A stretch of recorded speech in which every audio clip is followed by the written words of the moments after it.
The Gauteng High Court in Pretoria has set aside Public Protector Busisiwe Mkhwebane's report into the unit. Mkhwebane found that former SARS Commissioner Pravin Gordhan had misled Parliament by not disclosing that he had violated intelligence laws by overseeing the establishment of an intelligence unit at SARS in 2007. But the court has said that her findings were irrational and she's been ordered to pay some costs. To discuss, we're joined by Prof Pierre de Vos, the Claude Leon Foundation Chair in Constitutional Governance at the University of Cape Town. Professor Vos, thank you for being with us tonight.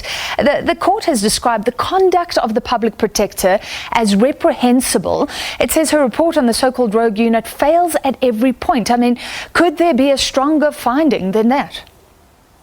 No, this is the Public Protector, the incumbent, has had some really bad judgments against her, but this is probably the most scathing. The court also referred it to the Legal Practice Council for action. In other words, the court is suggesting that she's acting in a way that makes her not fit and proper to be a lawyer.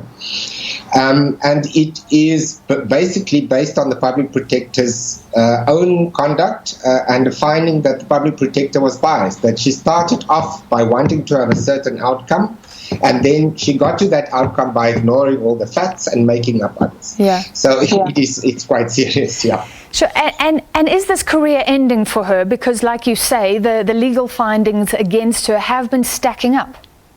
Yeah. So the problem is that the Office of the Public Protector now, of course, it's going to have less credibility than it even had before. Specifically, the findings that the court made, that in her report on the matter, she claimed that she didn't have access to the report of the Inspector General of Intelligence. Before the court, she admitted that she did have access to it. So in other words, she lied in a report. So this is a problem.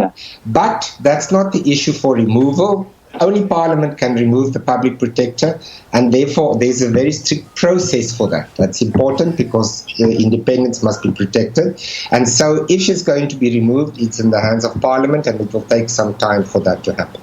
All right, then moving to the report itself. I mean, the issue of the SARS so-called rogue unit has been going on for years and years and years. Do you think this might be the end of the matter? Well, it's not in the interest of some people to let the story go. Everybody who looked at the law knew already that the unit was not illegally, unlawfully established. What is interesting about this case, the court goes further than many people have done before by saying that the unit also didn't involve itself in any rogue activities, that there's no evidence for that. Of course, the case is almost certainly going to be taken on appeal, and we'll have to see what the Supreme Court of Appeal and the Constitutional Court says. But if this stands, then legally at least, the matter has been put to rest. Yeah. Politically, it won't be put to rest, though, because that's a completely different matter. For the public watching, people who have followed this but have been so confused by the back and forth. I mean, the Sunday Times ran articles, those have been retracted. The Sekakane report has been set aside. The KPMG report has been discredited. Those all said that this unit was involved in dodgy dealings. Maybe Gordhan knew about it. So now you're saying the consensus is that this was a valid, legal SARS unit doing legal work. Well, we don't know if that is the consensus, but legally it was a unit that was legally established. That is not in dispute. Nobody disputes that who knows anything about the law. The question that was always a question about is whether individuals in that unit did things that they shouldn't have done.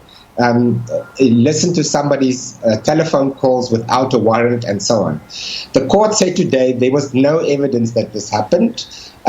So whether that will stand, we don't know, but that is the finding of the court. So until it is overturned, that is the legal position. And you've spoken about the legal findings now, that she ignored some evidence. I mean, she's been accused of being a political player. The fact that she reopened this can of worms that had already in some senses been closed, does that prove it for you? Well, the court found that she was biased, that in effect she decided beforehand what the outcome should be, that she was stitching up Minister Gordhan and Mr. Pillay, and that she therefore went that. The question is why? Why would somebody do that? What made the public protector biased? The court doesn't know because that was not before the court, but I think it would be helpful to have an investigation to find out what made the public protector act in this way. Yeah. Finally, the public protector had some choice words for the judge who granted Gordhan's application to interdict her action. The judges today said that she had been contemptuous of the court and the judge himself. Is that important? Because recently, from where I'm sitting, attacks on judges and the courts are becoming more of a norm in even official circles. Yes, so the question there was, I think one must be careful. It is perfectly fine to criticize a judge, just as it's fine to criticize the public protector or Minister Gordhan or whatever. But if you criticize a judge, it needs to be based on facts. What the public protector did, she was cross with the judge for quoting the section of the Code of Ethics. She said it was wrong and that the judge did this deliberately. The only problem was the judge was correct. The public protector was wrong. And so the court said that is lamentable for somebody who is the officer of the court to do that kind of thing, because that is not based on actual fact. It is in fact the opposite of fact. She's attacking the judge based on something that is clearly legally false. All right, thank you so much. So she's faced a lot of court censures. He says this is the most scathing. That was Professor Pierre de Vos from the University of Cape Town. Thank you very much.